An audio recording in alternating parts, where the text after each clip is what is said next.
ಅವನಲ್ಲಿ ಇತ್ತು. ಯಾವುದೋ ಒಂದು ಪಾಪ, ಯಾವುದೋ ಒಂದು ಕ್ರಿಯೆ, ಯಾವುದೋ ಒಂದು ಅಡಚಣೆ ಯಾರಿಗಿತ್ತು? ದಾವೀದನಿಗೂ ಇತ್ತು. ಇದು ಯಾರಿಂದ ಅಳಿಸಲು ಸಾಧ್ಯ? ಮನುಷ್ಯರಿಂದ ಸಾಧ್ಯನಾ? ನಮ್ಮ ಜೀವನವನ್ನು, ಆತ್ಮವನ್ನು ಪರಿಶೋಧಿಸಿ ನೋಡೋಣ. ಈ ಒಂದು ಪ್ರಾರ್ಥನೆ ಇವತ್ತು ನಮಗೂ ಅಗತ್ಯವಿದೆ. ನಾವು ದೇವರಲ್ಲಿ ಕೇಳ್ಬೇಕು, ಕೃಪಾಳು ದೇವ, ನನ್ನ ಮೇಲೆ ಕರುಣೆ ತೋರಿಸು, ನನಗೂ ನಿಮಗಿರುವ ಆ ಒಂದು ಪಾಪಗಳನ್ನ ಸಂಪೂರ್ಣವಾಗಿ ನನ್ನಿಂದ ಅಳಿಸಾಕು ಅಂತೇಳಿ ಅಂಗಲಾಚಿ ದೇವರಲ್ಲಿ ನಾವು ಪ್ರಾರ್ಥನೆ ಮಾಡ್ಬೇಕಾದವರು. ಪಾಪ ಮಾಡಿದ ವ್ಯಕ್ತಿ ಯಾರು ಇಲ್ಲ, ಎಲ್ರೂ ಒಂದಲ್ಲ ಒಂದು ರೀತಿಯಲ್ಲಿ ನಾವೆಲ್ಲ ಚೆನ್ನಾಗಿ ಪ್ರಾರ್ಥಿಸ್ತಾ ಇದೀವಿ, ನಿಜ. ಎಲ್ಲಾ ರೀತಿಯಲ್ಲಿ ನಾವು ವಾಕ್ಯಗಳನ್ನ ಕೇಳ್ತಾ ಇದೀವಿ, ನಿಜ. ಯಾವುದೋ ಒಂದು ವಲಯದಲ್ಲಿ ನಾವು ಕಂಡುಹಿಡಿಯಬೇಕು. ಯಾಕೆಂದ್ರೆ ಇದು ದೊರಕುವುದು ದೇವರ ಕರುಣೆಯಿಂದನೇ ಮಾತ್ರ. ಕೃಪಾಳು ದೇವ, ಕರುಣಿಸಿ ನಾನು. ಕರುಣೆ, ದೇವರ ಕರುಣೆ. ಈ ದೇವರ ಕರುಣೆ ಹೇಗೆ ಸಿಗ್ತದೆ? ನಾವು ಸುಮ್ಮನೆ ಹಿಂಗ್ ಹೋಗ್ತಾ ಇದ್ರೆ ಸುಮ್ಮನೆ ಸಿಕ್ಬಿಡ್ತದ? ನಾವು ಅಂಗಲಾಚಬೇಕು. ರೋಮನವರಿಗೆ ಬರೆದ ಪತ್ರ 9ನೇ ಅಧ್ಯಾಯ 16ನೇ ವಾಕ್ಯ ತಗೊಳ್ಳೋಣ. ರೋಮ 9:16.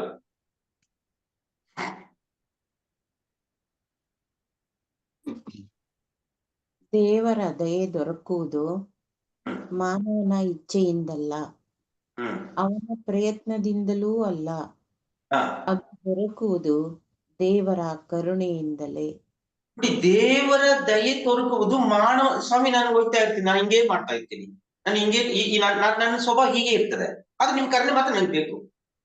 ನಾನ್ ಚೇಂಜ್ ಆಗಲ್ಲ, ನಾನು ಹೀಗೇನೆ ಅಂತ ದೇವರು ಒಪ್ಪಲ್ಲ ನೋಡಿ. ಆ ದೊರಕೋದು ಮಾನವನ ಇಚ್ಛೆಯಿಂದ ಅಲ್ಲ, ಮನುಷ್ಯನ ಹೇಳ್ದಂಗೆಲ್ಲ ಕೊಡಲ್ಲ ದೇವರು. ದೇವರಿಗೆ ಕರುಣೆ ಬರಬೇಕು, ದೇವರಿಗೆ ಮನಸ್ಸು ಬರಬೇಕು. ಹೇಗೆ ಬರೋದು ಸಾಧ್ಯ ನೋಡಿ? ಅದಕ್ಕಂತ ಕೆಲವು ಹಂತ ಇದೆ. ದೇವರ ಕರುಣೆ ಬರ್ಬೇಕಾದ್ರೆ ಅದಕ್ಕಂತ ನೋಡಿ. ಒಬ್ಬ ರೋಗಿ, ನಾವೆಲ್ಲ ಕೆಲವೆಲ್ಲ ಆಲಿಸಿದ ವಾಕ್ಯ, ನಾನು ಆವಾಗಲೇ ಹೇಳಿದ್ದೆ, ಸ್ವಲ್ಪ ಜನರಲ್ ಆಗಿ ಕೊಡ್ತೀನಿ ಅಂತ. ಒಬ್ಬ ರೋಗಿ, ಯಾರು? ಕುಷ್ಠ ರೋಗಿ. ಈಗ ಅವನಿಗೆ ಕುಷ್ಠ ಇದೆ, ಸೌಖ್ಯ ಆಗ್ಬೇಕು. ಹೇಗೆ? ಸ್ವಾಮಿ, ನೀನ್ ದೇವರಲ್ವಾ, ಕೊಟ್ಬಿಡು, ನನ್ಗೆ ಸೌಖ್ಯ ಕೊಡು, ನೀನ್ ಹೇಳಿದ್ದೆ, ನೀನು ಅದ್ಭುತ ಮಾಡಿದ್ಯಲ್ಲ, ಕೊಟ್ಬಿಡ್ತಾರ? ಅವ್ನ್ ಸ್ವಲ್ಪ ಕೆಲವು ಹಂತ ತಗೊಂಡು ಏನ್ ಮಾಡ್ತಾ ಇದ್ದಾನೆ? ಯೇಸುವಿನ ಹತ್ರ ಬಂದ. ಮೊದಲು ಯೇಸುವಿನ ಹತ್ರ ಬಂದ, ಎರಡನೇದು ಮೊಣಕಾಲಾಗ್ತಾ, ಮೂರನೇದು ಹೇಳ್ತಾ ಇದ್ದಾನೆ, ಸ್ವಾಮಿ ನಿಮಗೆ ಮನಸ್ಸಿದ್ರೆ. ನೋಡಿ, ಅವ್ರು ಹೆಂಗ್ ಹೇಳ್ತಾ ಇದ್ದಾನೆ? ನಿಮಗೆ ಮನಸ್ಸಿದ್ರೆ ನನಗೆ ಈ ಕುಷ್ಠ ಸೌಖ್ಯ ಆಗ್ಲಿ. ನೋಡಿ, ಈ 3 ಹಂತಗಳು. ಮೊದಲು ದೇವ್ರ ಹತ್ರ ಬಂದ. ದೇವ್ರು ಸುಮ್ಮನೆ ಕೊಡದ್ರ? ಎಲ್ರಿಗೂ ರೋಗ ಇದೆ ಪ್ರೇರಿ, ಇವತ್ತು ಎಲ್ರಿಗೂ ಸಮಸ್ಯೆ ಇದೆ. ಸಮಸ್ಯೆ ಇಲ್ಲ ಅನ್ನೋರು ಇಲ್ಲ.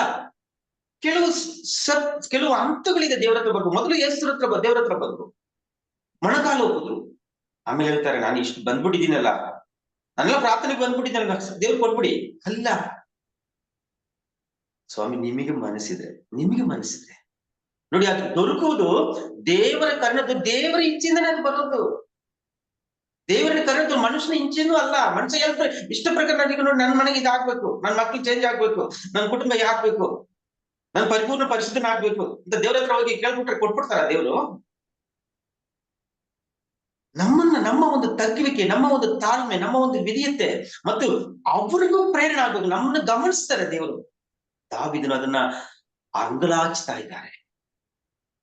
ನಿಮ್ಮ ಕರುಣಾರೀತಿ ಅಳಿಸಿನ ದೋಷವನ್ನು ನಿಮ್ಮಿಂದ ಮಾತ್ರ ಸಾಧ್ಯ ಅಂತೇಳಿ ಆ ವಚನದಲ್ಲಿ ಅವರು ಅದರಿಂದ ಮನುಷ್ಯನ ಯೋಚನೆಯಿಂದ ಏನೂ ಆಗುದಿಲ್ಲ, ಅವರ ದೊರಕುವುದು ದೇವರಿಂದನೇ ಅದು ದೊರಕುತ್ತದೆ ಎಂದು ಈ ವಾಕ್ಯ ಹೇಳ್ತಾ ಇದೆ. ಇನ್ನು 2ನೇ ವಾಕ್ಯದಲ್ಲಿ ಬರೋಣ. ತೊಳೆ ಪೂರ್ತಿಯಾಗಿ ಪಾಪದಿಂದ ನನ್ನು ದೋಷ ಪರಿಹರಿಸಿ ಶುದ್ಧಿಗೊಳಿಸೆನ್ನನ್ನು. ತೊಳೆ ಪೂರ್ತಿಯಾಗಿ ಪಾಪದಿಂದ ನನ್ನು. ತೊಳೆ ಪೂರ್ತಿಯಾಗಿ ಅಂದ್ರೆ ಒಂಚೂರು ಪಾಪ ಇರಬಾರ್ದು ಅಂತ ದೇವರು ಹೇಳ್ತಾ ಇದ್ದಾರೆ. ಮತ್ತೆ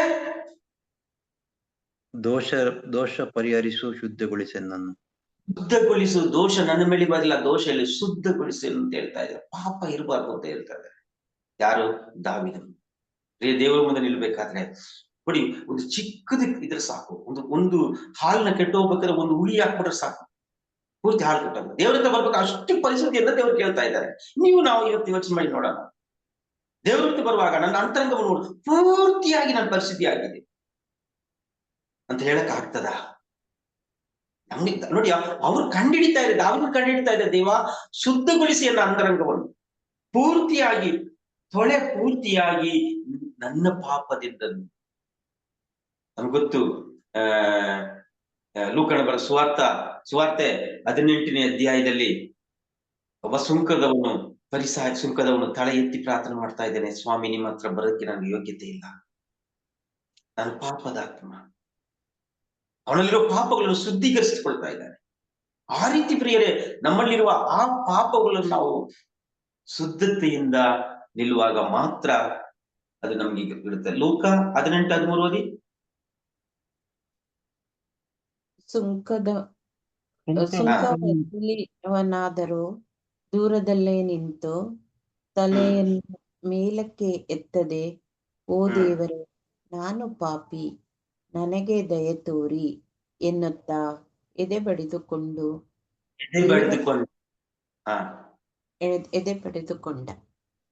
ಎದೆ ಬಡಿದುಕೊಂಡ ಅಂದ್ರೆ ಹೇಗೆ ನೋಡಿ ಪದ ಹೇಗೆ? ಎದೆ ಬಡಿದುಕೊಂಡ, ತಲೆ ಎತ್ತದೆ.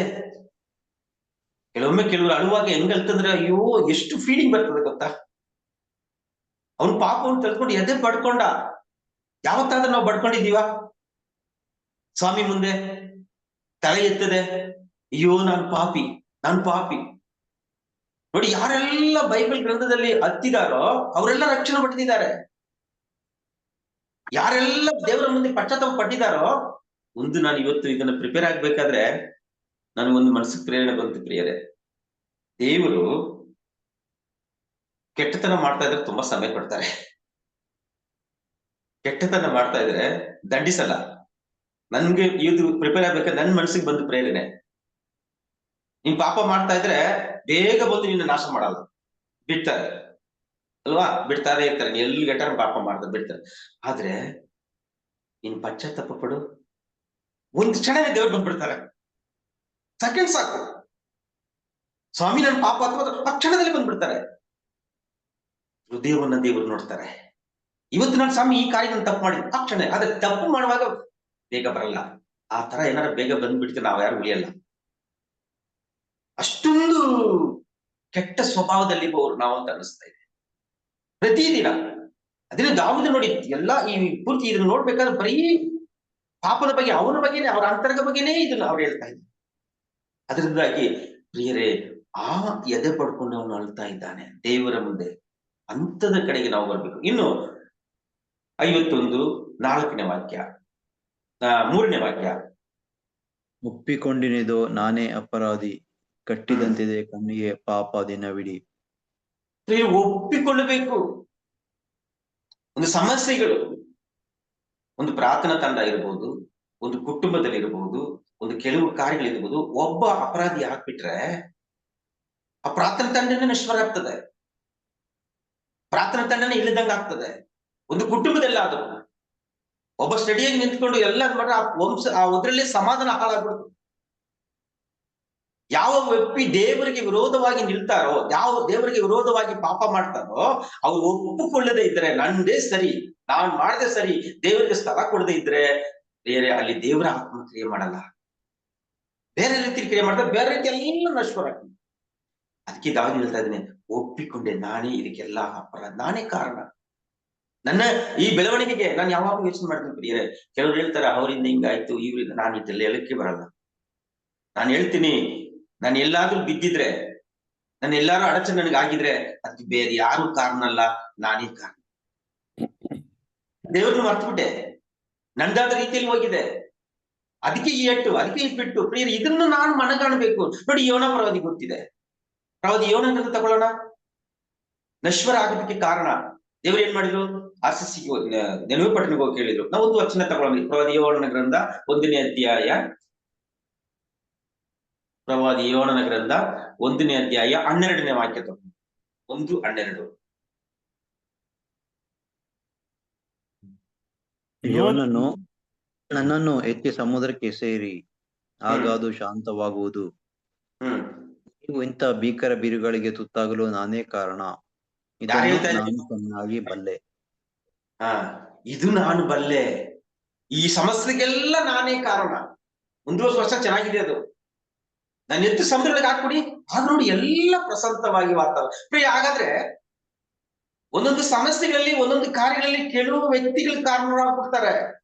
ನಾವು ಕಂಡಿಡಿಬೇಕು ಇದಕ್ಕೆಲ್ಲ. ನೋಡಿ ಅದು ಅವ್ನು ಹೇಳ್ತಾ ಇದ್ದಾನೆ, ಇದಕ್ಕೆಲ್ಲ ಶಾಂತವಾಗ್ಬೇಕಾದ್ರೆ ನಾನು ತಕೊಂಡು ಹಾಕ್ಬಿಡಿ. ನೋಡಿ ಅವ್ನು ಎತ್ತು ಬಿಸಾಕ ತಕ್ಷಣ ಎಲ್ಲ ಪ್ರಶಾಂತ ವಾತಾವರಣವಾಯ್ತು. ಅವ್ನು ಹೇಳ್ತಾ ಇದ್ದಾನೆ, ನನ್ಗೆ ಇದು ನಮ್ಗೆ ಮನಗಾಣ ಹಾಕ್ಬೇಕು.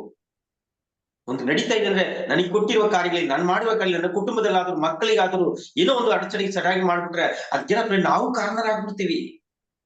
ಇವತ್ತು ತುಂಬಾ ಸ್ಮೂತ್ ಆಗಿದೆ, ಕೆಲವು ಕಾರ್ಯಗಳು ಕೆಲವು ಮಾತಾಡುವಾಗಲೇ ತಪ್ಪಾಗ್ಬಿಡ್ತದೆ. ಹೇಗೋ ಹೋಗಿ ಹೇಗೋ ತಗೋಗಿ ತಿರ್ಸ್ಬಿಡ್ತಾರೆ. ತುಂಬಾ ಸಾಕು. ಅದು ಯೋನನಿಗೆ ಅರ್ಥವಾಯ್ತು, ಇದಕ್ಕೆಲ್ಲ ನಾನೇ ಕಾರಣ. ಇದು ಒಪ್ಪಿಕೊಂಡೇನೆ, ಇದೆ ಅಪರಾಧಿ, ನಾನೇ ಅಪರಾಧಿ ಎಂದು ಕಣ್ಣಿಗೆ ಕಟ್ಟದಂತೆ ಪಾಪ ದಿನವಿಡೀ. ಅದಕ್ಕೆ ಒಂದೇ ಒಂದು ದಾರಿ, ಪ್ರತಿದಿನ ಪ್ರಿಯರೇ, ಕೆಲವೊಮ್ಮೆ ಸಮಾಧಾನನೇ ಇಲ್ಲ.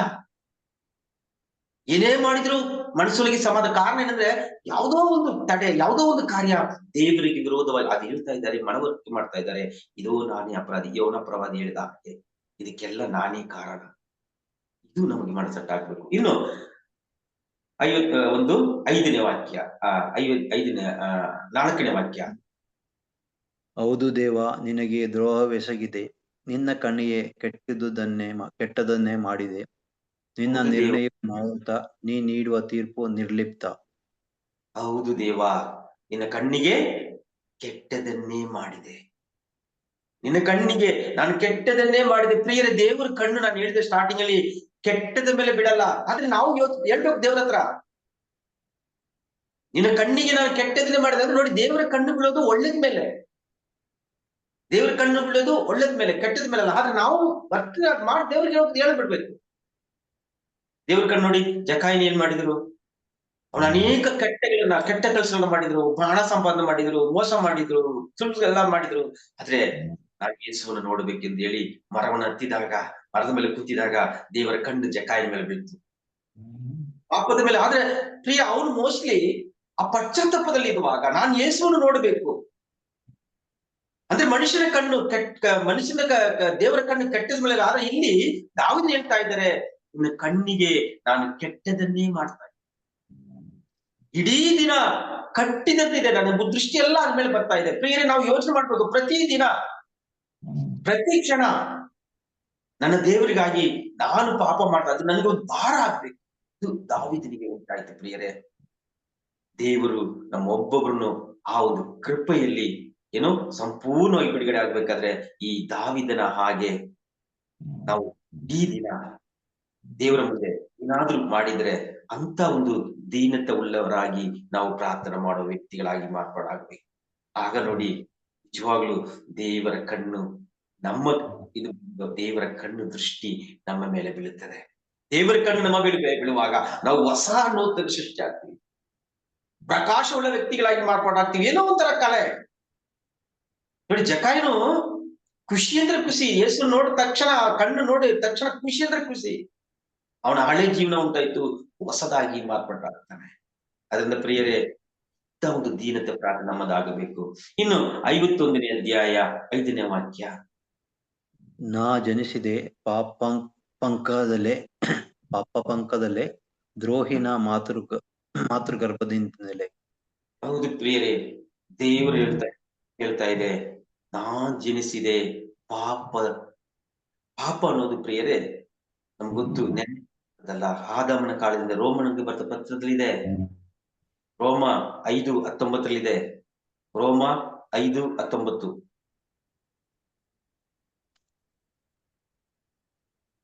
ಹೇಗೆ ಒಬ್ಬ ಮನುಷ್ಯ ಅವಿಧೇಯತೆಯಿಂದ ಎಲ್ಲರೂ ಪಾಪಿಗಳಾದರೋ, ಹಾಗೆಯೇ ಒಬ್ಬ ಮನುಷ್ಯನ ವಿಧೇಯತೆಯಿಂದ ಎಲ್ಲರೂ ದೇವರೊಡನೆ ಸತ್ಸಂಬಂಧವನ್ನು ಹೊಂದುತ್ತಾರೆ. ನೋಡಿ, ಪಾಪ ಅಂದ್ರೆ ಒಂದು ವಾದ ವಿವಾದವಾಗಿದೆ. ಒಬ್ಬ ಮನುಷ್ಯನ ಆಗ್ಲಿಂದ ನಮ್ಮ ತಂದೆ ತಾಯಿಯಿಂದಲೇ ಬಂದ್ಬಿಟ್ಟಿದೆ ಈ ಪಾಪ. ಇದನ್ನು ಬಿಡಿಸ್ಬೇಕಾದ್ರೆ ಒಬ್ಬ ಮನುಷ್ಯರು ಬಂದ್ರು, ಸತ್ಕಾರ್ಯವನ್ನು ಮಾಡಿದ್ರು, ನಮ್ಮೆಲ್ಲ ಪಾಪಗಳನ್ನು ಹೊತ್ಕೊಂಡ್ರು. ಇದಕ್ಕಿಂತ ನೋಡಿ, ಇದು ಕಡಿಮೆ. ಮನುಷ್ಯ ಮಾಡಿದ ಪಾಪ ಕಡಿಮೆ, ಅದಕ್ಕಿಂತಲೂ ಆಶೀರ್ವಾದ, ಅನುಗ್ರಹ ದೇವರು ತಿಳಿಸ್ಬಿಟ್ಟಿದ್ದಾರೆ. ಅವರ ವಿಧೇಯತೆಯಿಂದ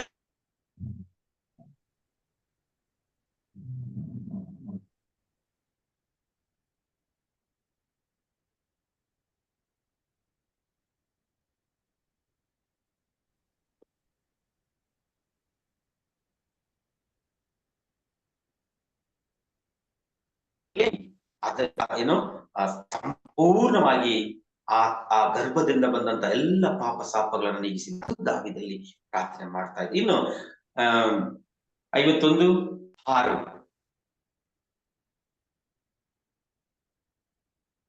ಆರನೇದೇ. ಹೇಳು ಹೇಳು 7ನೇ ವಾಕ್ಯ 51:7.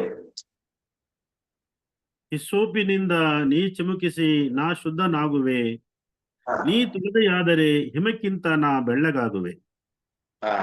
ಈ ಸೋಪಿನಿಂದ ನೀ ಹಿಸ್ಸೋಪಿನಿಂದ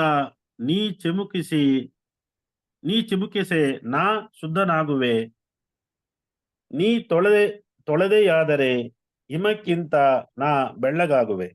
ಯೆಶಾಯನ ಗ್ರಂಥ 1ನೇ ಅಧ್ಯಾಯ ಆರನೇದು ಅಂತರಂಗ ಶುದ್ಧಿಯನ್ನು ನೀ ಬಯಸುತ್ತಿ, ಅಂತರಂಗ ಜ್ಞಾನವನ್ನು ಉದಯಗೊಳಿಸುತ್ತಿ. ಅಂದ್ರೆ ಆತ್ಮದಿಂದ ಬರುವ ಜ್ಞಾನವನ್ನು ದೇವರು ಎದುರು ನೋಡ್ತಾ ಇದೆ. ಅಂತರಂಗದಲ್ಲಿ ಶುದ್ಧತೆ ಬೇಕು ಅಂತ ಹೇಳ್ತಾ ಇದ್ದಾರೆ. ನಾವು ಯೋಚನೆ ಮಾಡಿ ನೋಡೋಣ, ನಿಜವಾಗ್ಲೂ ನಮ್ಮ ಅಂತರಂಗದಲ್ಲಿ ಶುದ್ಧತೆ ದಿನೇ ದಿನೇ ಆಗ್ತಾ ಇದೆಯಾ? ದೇವರು ಅದನ್ನೇ ಬಯಸ್ತಾ ಇದ್ದಾರೆ. ಮತ್ತು ಆತ್ಮಿಕವಾದ ಜ್ಞಾನವನ್ನು ದೇವರು ಕೇಳ್ತಾ ಇದ್ದಾರೆ. ಆತ್ಮಿಕವಾದ ಜ್ಞಾನ ಯಾವುದು? ಲೋಕದ ಜ್ಞಾನ ಬೇರೆ, ಆಧ್ಯಾತ್ಮಿಕದ ಜ್ಞಾನ ಬೇರೆ. ಆತ್ಮಿಕ ಆ ಲೋಕನ ಬರೆದ ಸುವಾರ್ತೆ 15ನೇ ಅಧ್ಯಾಯ 17ನೇ ವಾಕ್ಯ, ಲೂಕ 15:17 ಎಲ್ಲ ನಾವೆಲ್ಲ ಕೇಳಿರೋ ವಾಕ್ಯಗಳೇ. ಆತ್ಮಿಕವಾದ ಜ್ಞಾನ ಹೇಗೆ ಉಂಟಾಗ್ತದೆ? ಲೌಕಿಕವಾದ ಜ್ಞಾನ ಹೇಗಿರ್ತದೆ? ಆಗ ಅವನಿಗೆ ಬುದ್ಧಿ ಬಂದಿತು, ನನ್ನ ತಂದೆಯ ಮನೆಯಲ್ಲಿ ಎಷ್ಟೋ ಮಂದಿ ಕೂಲಿಯಾಳುಗಳಿಗೆ ತಿಂದು ತೇಗುವಷ್ಟು ಆಹಾರವಿದೆ, ನಾನಾದರೂ ಇಲ್ಲಿ ಹಸಿವಿನಿಂದ ಸಾಯುತ್ತಾ ಇದ್ದೇನೆ. ನಾನು ಇದೀಗಲೇ ಹೊರಟು ತಂದೆಯ ಬಳಿಗೆ ಹೋಗಿ, ಅಪ್ಪ, ದೇವರಿಗೂ ನಿಮಗೂ ವಿರುದ್ಧವಾಗಿ ಪಾಪ ಮಾಡಿದ್ದೇನೆ, ನಿಮ್ಮ ಮಗನು ಎನಿಸಿಕೊಳ್ಳುವ ಯೋಗ್ಯತೆಯು ನನಗಿಲ್ಲ. ನನ್ನನ್ನು ನಿಮ್ಮ ಸಾಕು ನೋಡಿ, ಇದು ಆಧ್ಯಾತ್ಮಿಕವಾದ ಜ್ಞಾನ. ಮೊದಲು ಅವನು ಪಶ್ಚಾತ್ತಾಪ ಪಟ್ಟು ಜ್ಞಾನೋದಯ ಆಗ್ತಾ ಇದೆ. ನಾನು ಹೀಗೆ ಹತ್ರ ಹೋಗ್ತೀನಿ, ನಾನು ಮಾಡಿದ ಪಾಪಗಳೆಲ್ಲ ಅರ್ಥ ಮಾಡ್ತೇನೆ. ತಕ್ಷಣ ಹೋಗ್ತಾರೆ ನೋಡಿ, ಅದು ಹೇಳುವಾಗಲೇ ತಂದೆ ಕಾಯ್ತಾ ಇದ್ರು. ಇದು ದೇವರು ಬಯಸ್ತಾ ಇದ್ದಾರೆ. ಅಂತರಂಗ ಶುದ್ಧಿ ಮತ್ತು ಆತ್ಮಿಕವಾದ ಜ್ಞಾನ ಅಂದ್ರೆ ದೇವರ ಹತ್ರ ಬರೋದು. ಈ ಜ್ಞಾನ ನಮಗೂ ಬೇಕಾಗಿದೆ. ಇನ್ನು 51:7 ಹಿಸ್ಸೋಪಿನಿಂದ ನೀ ಚಿಮುಕಿಸಿ ನಾ ಶುದ್ಧನಾಗುವೆ, ನೀ ತೊಳೆದೆಯಾದರೆ ಹಿಮಕ್ಕಿಂತ ನಾ ಬೆಳ್ಳಗಾಗುವೆ. ಪ್ರಿಯರೇ, ಈ ಸೋಪಿನಿಂದ ನೀವು ತೊಳೆದರೆ ಹಿಮಕ್ಕಿಂತಲೂ ನಾವು ಯೆಶಾಯನ ಗ್ರಂಥದಲ್ಲಿ 1ನೇ ಅಧ್ಯಾಯ 18ನೇ ವಾಕ್ಯದಲ್ಲಿ ಓದುತ್ತಾ ಇದ್ವಿ, ನಿನ್ನ ಪಾಪಗಳು ಎಷ್ಟೇ ಕಡುಕಂಪಾಗಿದರೂ ಹಿಮದಂತೆ ಬೆಳುಪಾಗಿ ಮಾರ್ಪಾಡಾಗುವುದು. ಯಾವಾಗ ನಾವು ದೇವರಲ್ಲಿ ಅಂಗಲಾಚಿ ಪ್ರಾರ್ಥನೆ ಮಾಡುವಾಗ, ಈ ಸಮಯದಲ್ಲಿ ನಿಜವಾಗ್ಲೂ ಈ ಒಂದು ಕೀರ್ತನೆಗಳನ್ನು ನಾವು ಓದುವಾಗ, ಈ ಒಂದು ಪಶ್ಚಾತ್ತಾಪದ ಒಂದು ಪ್ರಾರ್ಥನೆಗೆ ಬರುವಾಗ ನಮ್ಮ ಅಂತರಂಗವನ್ನು ಪರಿಶೋಧಿಸಿ ನೋಡೋಣ. ಪ್ರಕಾಶವುಳ್ಳ ದೇವರು ನಮ್ಮ ಮಧ್ಯೆ ಇದ್ದಾರೆ. ದಿನೇ ದಿನೇ ಒಂದು ಹೊಸ ಕಾರ್ಯಗಳಿಗೆ ಮಾಡುವುದಕ್ಕಾಗಿ, ಹೊಸ ಯೋಜನೆಗಳನ್ನು ಮಾಡುವುದಕ್ಕಾಗಿ ನಮ್ಮನ್ನ ಉಪಯೋಗಿಸಿಕೊಳ್ಳಲಿ. ಎಲ್ಲಾದ್ರೂ ಅಷ್ಟು ಇಷ್ಟು ನಮ್ಮಲ್ಲಿ ಪಾಪ ಇದ್ರೆ ನಾವು ಕಂಡಿಡಿದು ಒಂದು ಪರಿಶುದ್ಧವಾಗಿ ದೇವರ ಮುಂದೆ ನಿಲ್ಲುವಾಗ ನಮಗೆ ಗೊತ್ತಿಲ್ಲದ ರೀತಿಯಲ್ಲಿ ನಾನು ಸುಮಾರು ಸತಿ ಅನುಭವ ಪಟ್ಟಿದ್ದೀನಿ. ಯಾವಾಗ ನಮ್ಮ ಆತ್ಮದಲ್ಲಿ ಪರಿಶುದ್ಧಿ ಬರ್ತದೋ ನಮಗೆ ಗೊತ್ತಿಲ್ಲದ ರೀತಿ ಅಭಿಷೇಕ ಹೋಗಿ ನಿಂತ್ಕೊಂಡ್ಬಿಟ್ರೆ ಸಾಕು, ಅಭಿಷೇಕ ತನ್ನಷ್ಟಿಗೆ ತಾನೇ ಬರುತ್ತದೆ. ನಾನು ಇಲ್ಲಿಗೆ ನಿಲ್ಲಿಸ್ತಾ ಇದ್ದೀನಿ. ನಿಮ್ಗೆ ಕೇಳಿದ ಎಲ್ಲರಿಗೂ ತುಂಬ ಹೃದಯದ ಕೃತಜ್ಞತೆ ಸಲ್ಲಿಸ್ತಾ ಇದ್ದೀನಿ. ವಿಶೇಷವಾಗಿ ನಾವು ಪ್ರಾರ್ಥನೆ ಮಾಡೋಣ. ಬರೋ ದಿನಗಳಲ್ಲಿ ನಮ್ಗೆ ಶಕ್ತವಾದ ಒಂದು ಪ್ರಾರ್ಥನಾ ತಂಡಗಳಾಗ್ಬೇಕು, ಶಕ್ತವಾದ ಮುಖಂಡಗಳೆಂದು ಹೇಳ್ಬೇಕು. ಇಲ್ಲಿರುವ ನಮ್ಮ ಒಬ್ಬೊಬ್ಬರನ್ನು ನಮ್ದಾದ ರೀತಿಯಲ್ಲಿ ಕಾರ್ಯಗಳು ಮಾಡ್ಬೇಕು. ನಾವು ದಿನೇ ದಿನೇ ಪ್ರಾರ್ಥನೆ ಮಾಡೋಣ. ಮತ್ತೊಮ್ಮೆ ವಿಶೇಷವಾಗಿ ನಮ್ಮ ಸಹೋದರ ದೈವದರಿಗೆ ನಾನು ನಿನ್ನೆ ನಾವ್ ಎಲ್ಲಿ ಟ್ಯಾಂಕ್ಸ್ ಹೇಳಕ್ ಆಗ್ಲಿಲ್ಲ, ಅವ್ರು ಬೇಗನೆ ಹೊಂಟೋದ್ರು ಹೋಗ್ಬೇಕಂತ. ಅವ್ರು ಬಂದು ನಮಗಾಗಿ ಅಲ್ಲಿ ಇದ್ದು ಆ ಸಮಯವನ್ನು ಕೊಟ್ಟು ಒಂದು ಹೊಸ ರೂಪ ಕೊಟ್ಟಿದ್ದಾರೆ, ಉರಿ ತುಂಬಿಸ್ಬಿಟ್ರು. ಅವ್ರೇನು ಹೊಸದಾಗಿ ಕೊಟ್ಟಿಲ್ಲ, ನಾವು ಮಾಡಿದಂತ ಕಾರ್ಯಗಳನ್ನೇ ಅಲ್ಲಿ ಹೇಳಿ ನಿಜವಾಗ್ಲೂ ಸುಮಾರು ಮಂದಿ ನಾವು ಪ್ರಾರ್ಥನೆ ಕೊಟ್ಟಿದ್ವಿ ಬರ್ತೀವಂತ ಮಟ್ಟಿಗೆ ಅವರು ದೇವರವ್ರನ್ನ ಉಪಯೋಗಿಸ್ಕೊಂಡ್ರು. ಕರ್ತನ ಮಾಡಿದ ಎಲ್ಲಾ ಉಪಕಾರಗಳಿಗಾಗಿ ನಾವು ದೇವರಿಗೆ ಕರ್ತನ ಸಲ್ಲಿಸೋಣ. Thank you sir. Praise lord sir. 1 ರಿಂದ 9 ಗಂಟೆ ನಿಮ್ದಿರೋದು? ಇರ್ಲಿ, ನಾನು ಅಲ್ಲಿ ನಿಲ್ಲಿಸ್ತಾ ಇದ್ದೀನಿ. ಇಲ್ಲಿಗೆ ನಾನು ಸ್ವಲ್ಪ ಮುಂದಕ್ಕೆ ಅವರು ಸೊ ಪ್ರಿಯರೇ, ಇವತ್ತು ಪರಿಣಾಯಂ ಕೀರ್ತನೆ 51 ನಮಗೆ ಶೇರ್ ಮಾಡಿದ್ದಾರೆ. ಸುಮಾರು ಹೊಸ ವಚನಗಳನ್ನು ಉಪಯೋಗಿಸಿ ಅವರು ನಮಗೆ ಶೇರ್ ಮಾಡಿದ್ದಾರೆ. ಆದರೆ ಇದರ ಹಿನ್ನೆಲೆ ನಾವು ನೋಡುವುದಾದ್ರೆ, ಇದರ ಹಿನ್ನೆಲೆ ಯಾವುದಂದ್ರೆ, ಈ ದಾವೀದನು 2 ಸಾಮುವೇಲ 11ನೇ ಅಧ್ಯಾಯದಲ್ಲಿ ನಾವು ನೋಡ್ತೀವಿ, ಸಾಮಾನ್ಯವಾಗಿ ರಾಜರುಗಳು ಯುದ್ಧಕ್ಕೆ ಹೋಗುವ ವಸಂತ ಕಾಲ. ಈ ಸಮಯದಲ್ಲಿ ಏನಾಯಿತು? ದಾವೀದನು ಯುದ್ಧಕ್ಕೆ ಹೋಗಿಲ್ಲ. ದಾವೀದನು ಯುದ್ಧಕ್ಕೆ ಹೋಗದೇ ಇದ್ದಾಗ ಅಲ್ಲಿ ದಾವೀದನ ಒಂದು ವ್ಯಭಿಚಾರ ಎಂಬ ಪಾಪ ಮಾಡ್ತಾ ಇದ್ದಾರೆ.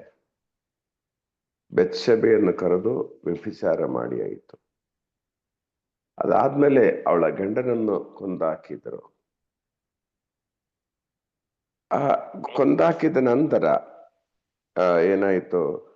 ಅವನ ಆ ಮರಣದ ವಿಲಾಪದ ಕಾಲ ಮುಗಿದಾಗ 2 ಸಾಮುವೇಲ 11ನೇ ಅಧ್ಯಾಯ 27ನೇ ವಾಕ್ಯ ಓದುವಾಗ, ದುಃಖ ಕಾಲ ತೀರಿದ ನಂತರ ದಾವೀದನು ಆಕೆಯನ್ನು ತನ್ನ ಮನೆಗೆ ಕರೆಸಿ ತನ್ನ ಹೆಂಡತಿಯನ್ನಾಗಿ ಮಾಡಿಕೊಂಡನು. ಆಕೆ ಅವನಿಂದ ಒಬ್ಬ ಮಗನನ್ನು ಎತ್ತಳು. ದಾವೀದನ ಈ ಕೃತ್ಯ ಸರ್ವೇಶ್ವರ ದೃಷ್ಟಿಯಲ್ಲಿ ಕೆಟ್ಟದಾಗಿತ್ತು. ಸೊ ಇದರಲ್ಲಿ ಒಂದು ಮಗು ಸಹ ದಾವೀದನಿಗೆ ಕೊಟ್ಟರು. ಈ ಸಮಯದಲ್ಲಿ ಪ್ರಿಯರೇ, ನಾಥಾನ್ ಪ್ರವಾದಿ ಬಂದು ದಾವೀದನಿಗೆ ನೀನ್ ತಪ್ಪು ಮಾಡಿದೆ, ಈ ಒಂದು ಪಾಪಕ್ಕೆ ಶಿಕ್ಷೆ ಇದೆ, ಈ ರೀತಿಯಲ್ಲಿ ಉದಾಹರಣದ ಮುಖಾಂತರ ದಾವೀದನಿಗೆ ಹೇಳಿಕೊಟ್ರು. ದಾವೀದನಿಗೆ ನಿಜವಾಗಿ ಅದು ಪಾಪದ ಅರಿವಾಯಿತು. ಪಾಪದ ಅರಿವಾಗಿ ಪಶ್ಚಾತ್ತಾಪ ಪಡ್ತಾ ಇದ್ದಾರೆ. ಅಯ್ಯೋ ನನ್ನ ತಪ್ಪು. ಅದುವರೆಗೆ ಅವನಿಗೆ ಪಶ್ಚಾತ್ತಾಪದ ಅರಿವು ಇರಲಿಲ್ಲ. ನಮಗೆ ಗೊತ್ತು, ಆ ಪವಿತ್ರಾತ್ಮರ ಅಭಿಷೇಕ ಈಗ ನಮಗೆ ಇರುವ ಹಾಗೆ ಆ ಟೈಮಲ್ಲಿ ಇರಲಿಲ್ಲ. ಅದಕ್ಕೆ ಬೇಕು ಯಾರಾದ್ರೂ ಒಂದು ಪ್ರವಾದಿ ಒಂದು ಉರಿ ತುಂಬಿಸಲು, ಎಚ್ಚೆತ್ತು ಮಾಡಲು. ಸೊ ನಾಥಾನ್ ಪ್ರವಾದಿ ಮಾತನಾಡುತ್ತಾ ದಾವೀದನಿಗೆ ಪಶ್ಚಾತ್ತಾಪ ಅರಿವಾಯಿತು, ಪಶ್ಚಾತ್ತಾಪ ಪಡಲು ಪ್ರಾರಂಭಿಸಿತು. ದಾವೀದನು ಪ್ರಾರ್ಥಿಸ್ತಾ ಇದ್ದಾರೆ 12ನೇ ಅಧ್ಯಾಯದಲ್ಲಿ, 2 ಸಾಮುವೇಲ 12:13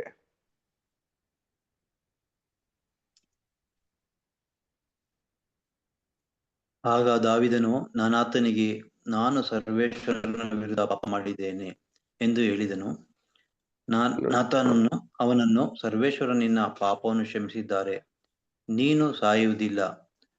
ಆದರೂ ನೀನು ಈ ಕೃತ್ಯದಿಂದ ಸರ್ವೇಶ್ವರನ ವೈರಿಗಳು ಅವರನ್ನು ಬಹಳವಾಗಿ ನಿಂದಿಸುವುದಕ್ಕೆ ಆಸ್ಪದ ಕೊಟ್ಟೆ. ಆದ್ದರಿಂದ ನಿನ್ನಿಂದ ಹುಟ್ಟಲಿರುವ ಮಗು ಸತ್ತು ಹೋಗುವುದು ಎಂದು ಹೇಳಿ ಮನೆಗೆ ಹೊರಟು ಹೋದನು. ನೋಡಿ ಇಲ್ಲಿ ಇದು ಈ ವಚನ, ಈ ಒಂದು ಇದೆಲ್ಲ ಕೇಳಿದಾಗ ದಾವೀದನಿಗೆ ಪಾಪ ಪ್ರಜ್ಞೆ ಆಯಿತು.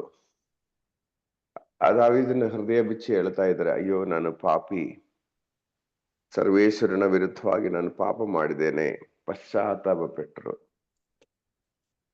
ಪ್ರಿಯರೇ, ಇಲ್ಲಿ ಪಾಪ ಮಾಡುವಾಗ ಏನ್ ಸಂಭವಿಸಿದೆ? ಕರುಣಾಮಯನಾದ ದೇವರು ನಮ್ಮ ಪಾಪಗಳು ಕ್ಷಮಿಸುವರು. ಆದರೆ 14ನೇ ವಾಕ್ಯ ಓದಿ.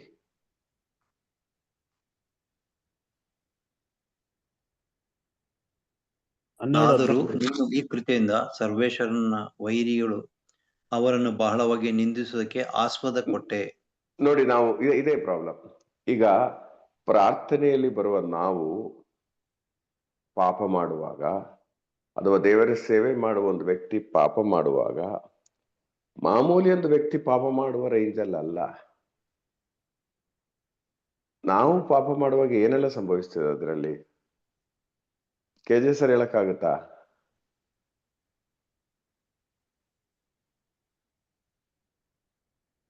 ಓಕೆ, ದಯಾಲಿದ್ದೀರಾ? ನಾವು ಪಾಪ ಮಾಡುವುದು ಒಂದು ಸಾಧಾರಣ ವ್ಯಕ್ತಿ ಪಾಪ ಹೇಳಿ. ಇದ್ದೀನಿ ಸರ್. ಹೇಳಿ ಸರ್, ಏನ್ ವ್ಯತ್ಯಾಸ ಇದೆ? ನಮ್ಗೆ ಅರಿವು ಜಾಸ್ತಿ ಇದೆ, ಹ್ಮ್ ದೇವರ ಪ್ರೀತಿಯ ಅನುಭವ ಜಾಸ್ತಿ ಆಗಿದೆ. ಸೊ ಈ ಒಂದು ಅವಸ್ಥೆಯಲ್ಲಿ ನಾವು ಪಾಪ ಮಾಡುವಾಗ ನಾವು ಹ್ಮ್. ಮುಖಂಡರಾಗಿ ಇತರರಿಗೆ ತುಂಬಾ ಕೆಟ್ಟ ಒಂದು ಮಾದರಿ ಆಗ್ತೀವಿ. ಇತರರ ವಿಶ್ವಾಸದ ಕುಸಿತಕ್ಕೆ ನಾವು ಕಾರಣ ಆಗ್ತೀವಿ. ಹ್ಮ್. ಸೊ ಹಾಗಾಗಿ ದೇವರು ಇದನ್ನ ಸೀರಿಯಸ್ ಆಗಿ ತಗೊಳ್ತಾರೆ ಅಂತ. ನಮ್ಮ ಪಾಪದ ಗ್ರಾವಿಟಿ ಜಾಸ್ತಿ ಇರ್ತದೆ. ಜಾಸ್ತಿ.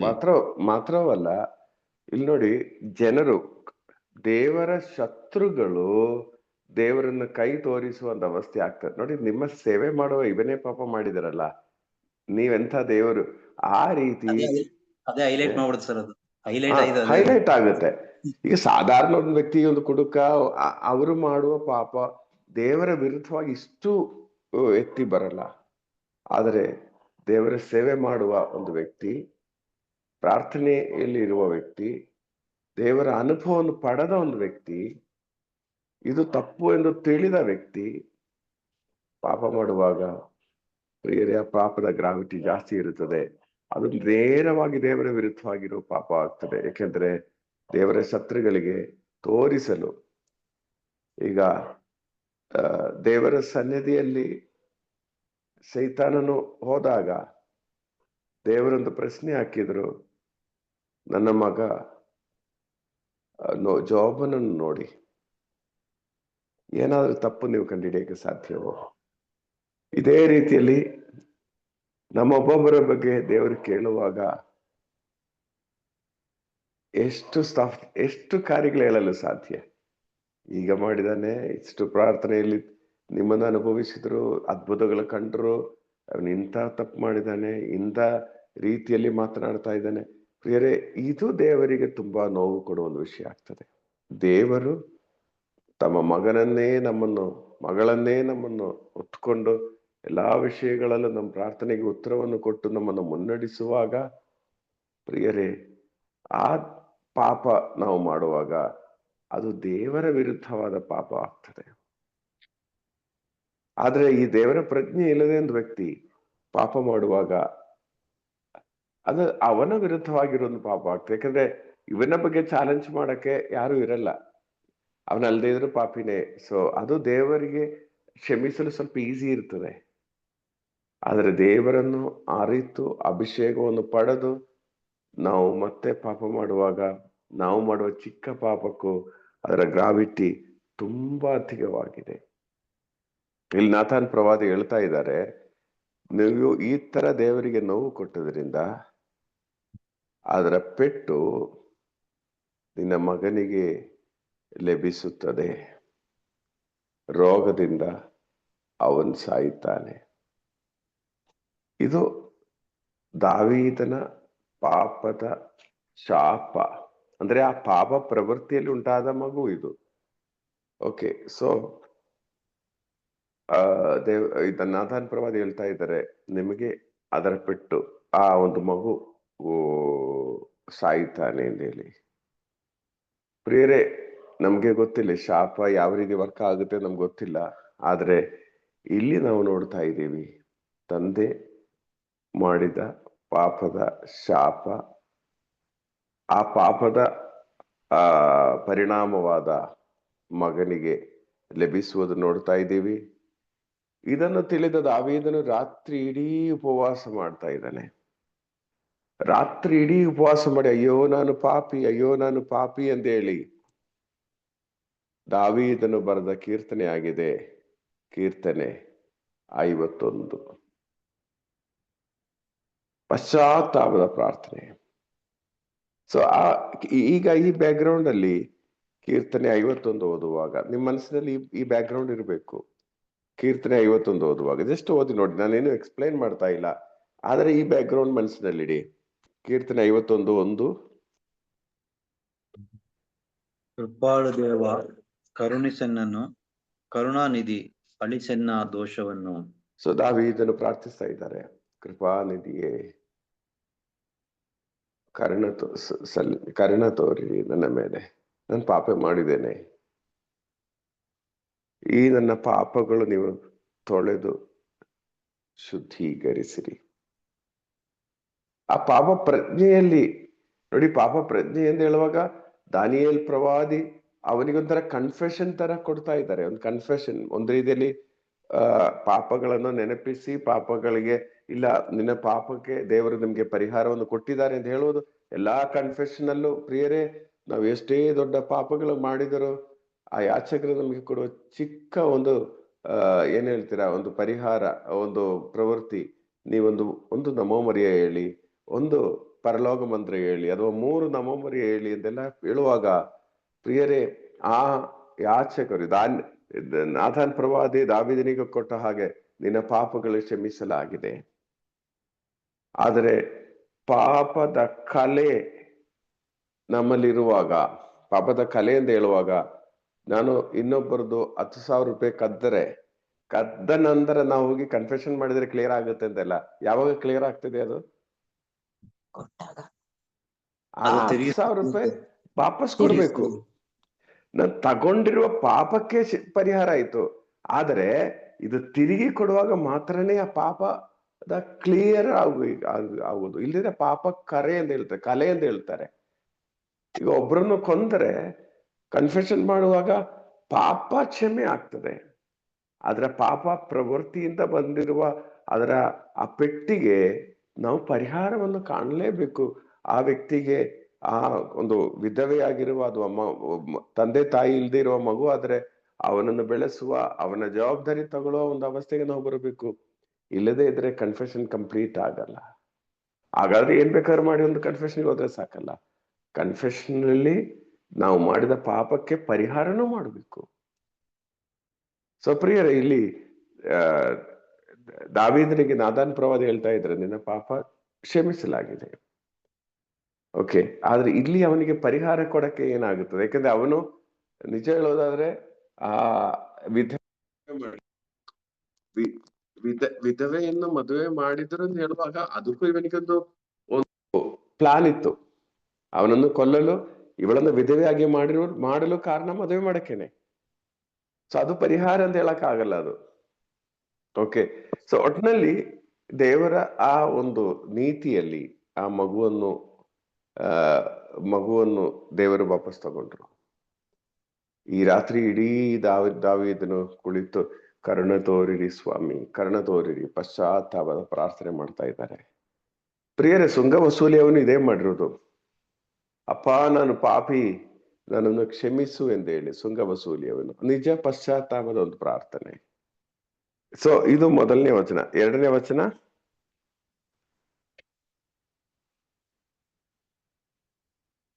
ತೊಳೆ ಪೂರ್ತಿ ಪಾಪದಿಂದ ನಾನು ದೋಷ ಪರಿಹರಿಸಿ ಶುದ್ಧಗೊಳಿಸೆನನ್ನು. ಸೊ ಇವನಿಗೆ ಅರ್ಥ ಆಯ್ತು ನನ್ನ ದೋಷ ಏನು, ಅಕೃತ್ಯಗಳೇನು ಎಂದೇಳಿ. ಅವನಿಗೆ ಗೊತ್ತಾಯಿತು ಇದು ದೇವರಿಗೆ ಮಾತ್ರ ತೊಳೆದು ಶುದ್ಧೀಕರಿಸಲು ಸಾಧ್ಯ.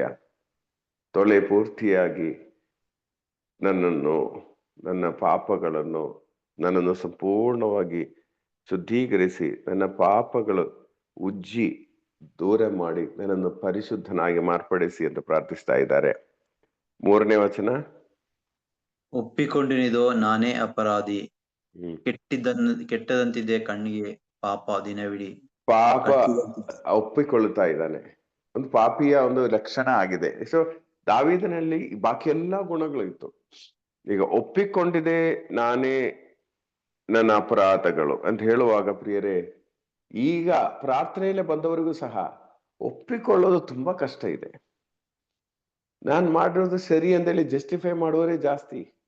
ಅದೇನು ತಪ್ಪೇನಾ? ಆಗ ಮಾಡಬಾರ್ದಾ? ಪ್ರಿಯರೇ, ಇದರಲ್ಲಿ ದಾವೀದನಿಗೆ ಪ್ಲಸ್ ಪಾಯಿಂಟ್ ಇದೆ. ಅವನವನ ತಪ್ಪುಗಳೆಲ್ಲ ಒಪ್ಪಿಕೊಳ್ಳುತ್ತಾ ಇದ್ದಾನೆ. ತಪ್ಪುಗಳು ಒಪ್ಪಿಕೊಳ್ಳುವುದು ಅದೊಂದು ದೊಡ್ಡ ಕೃಪೆಯಾಗಿದೆ. ನಾವು ಅದು ಜಸ್ಟಿಫೈ ಮಾಡುವುದಾದ್ರೆ ಪ್ರಿಯರೇ, ಆ ಪಾಪದಿಂದ ಎಂದಿಗೂ ಬಿಡುಗಡೆ ನಮಗೆ ಲಭಿಸುವುದಿಲ್ಲ. 4ನೇ ವಚನ, ಹೌದು ದೇವಾ, ನಿನಗೆ ದ್ರೋಹವೆಸಗಿದೆ, ನಿನ್ನ ಕಣ್ಣಿಗೆ ಕೆಟ್ಟದ್ದನ್ನು ಮಾಡಿದೆ, ನಿನ್ನ ನಿರ್ಣಯವು ನ್ಯಾಯಯುತ, ನೀ ನೀಡುವ ತೀರ್ಪು ನಿರ್ಲಿಪ್ತ. ನೋಡಿ, ಹೌದು ದೇವಾ, ನಿನ್ನ ವಿರುದ್ಧವಾಗಿ ನಾನು ಪಾಪ ಮಾಡಿದ್ದೇನೆ.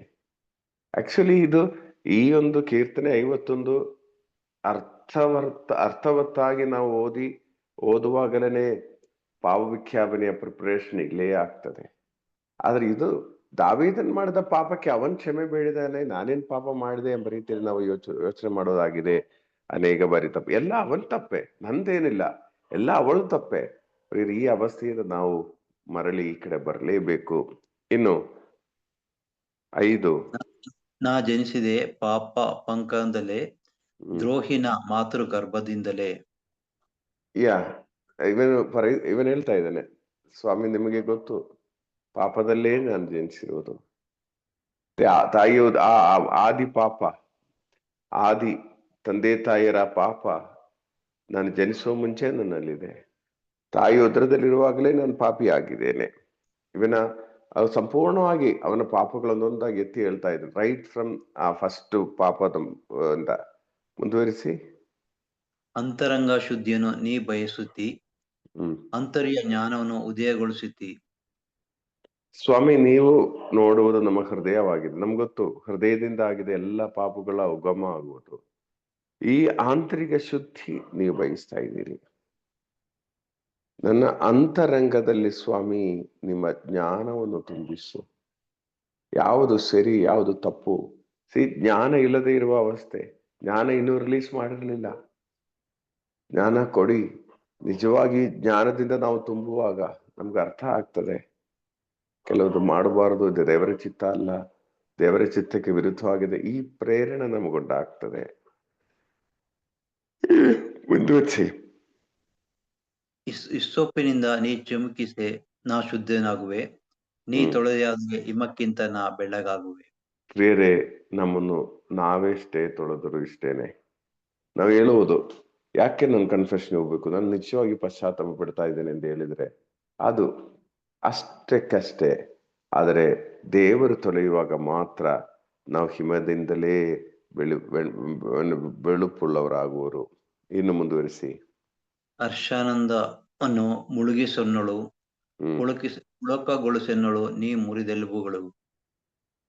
ಹರ್ಷ ಆನಂದವನ್ನು ನೀ ಮುರಿದ ಎಲುಬುಗಳು ಎಂದು ಹೇಳುವಾಗ ಈ ಪಾಪದ ಆ ಶಾಪಗಳು, ಈಗ ಮಗು ಸತ್ತು ಹೋಗುವುದು ಅಂತ ಹೇಳುವುದು ಎಲುಬು ಮುರಿದು ಹೋಗುವುದಕ್ಕಿಂತ ದೊಡ್ಡ ಒಂದು ನೋವಾಗಿದೆ ದಾವೀದನಿಗೆ. ಸೊ ಹೇಳ್ತಾ ಇದ್ದಾರೆ, ಸಂತೋಷವನ್ನು ಕೊಡಿ ಸ್ವಾಮಿ, ಪಾಪದಿಂದ ನನ್ನನ್ನು ಶುದ್ಧೀಕರಿಸಿ. ಪ್ರಿಯರೇ, ನಿಜವಾಗಿಯೂ ಯಾವಾಗ ನಾವು ಪಾಪದಿಂದ ಬಿಟ್ಟು ಬಿಡ್ತೀವೋ ಅಲ್ಲೇ ನಮ್ಗೆ ನಿಜ ಸಂತೋಷ ಉಂಟಾಗುವುದು. ನೀವು ಸೀರಿಯಲ್ ನೋಡಿದರೋ, ಫಿಲಿಂ ನೋಡಿದರೋ, ಇನ್ನು ಕುಡಿದರೋ ಅಥವಾ ಧೂಮಪಾನ ಮಾಡಿದರೋ, ಏನೇ ಮಾಡಿದರೂ ನಿಜ ಸಂತೋಷ ಲಭಿಸುವುದಿಲ್ಲ. ನಿಜ ಸಂತೋಷ ಲಭಿಸುವುದು ಯಾವಾಗ ಪಾಪದಿಂದ ನನ್ನನ್ನು ದೇವರು ಶುದ್ಧೀಕರಿಸುವಾಗ ನಮ್ಮ ಮುಖ ಪರಿಶುದ್ಧಿಯುಳ್ಳದಾಗಿ ಸಂತೋಷದಿಂದ ಆನಂದದಿಂದ ತುಂಬಿ ತುಳುಕುತ್ತೆ. ಬೇರೆ ಯಾವ ರೀತಿಯಲ್ಲಿ ನಿಮ್ಗೆ ಸಂತೋಷ ಇಲ್ಲ.